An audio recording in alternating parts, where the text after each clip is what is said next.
crucial step has been taken towards prosecuting Russia and its leaders for the war in Ukraine.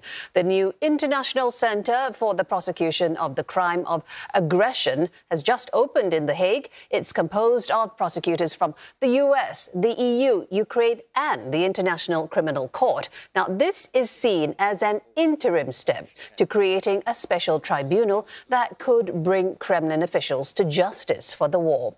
Calls for a special tribunal on Ukraine have mounted because the ICC has no mandate to investigate the broader crime of aggression.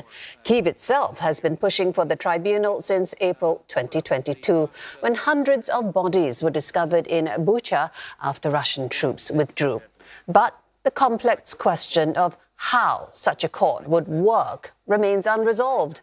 Ukraine prefers a resolution from the United Nations General Assembly, but some of its Western backers suggest a hybrid court made up of Ukrainian and foreign judges. Well, let's get more next with Alex Cadier. He joins us live from Brussels. Alex, how much teeth does the office really have, and what will it be able to do once those responsible for the war crimes are identified? Well, it doesn't have much in the way of teeth, but it has quite a lot in the way of eyes. That is the whole point of this office. It won't be to enact the prosecution itself or to particularly go after any particular individuals or the Russian state for that crime of aggression. But this office will start working preemptively, laying the groundwork for any potential prosecution.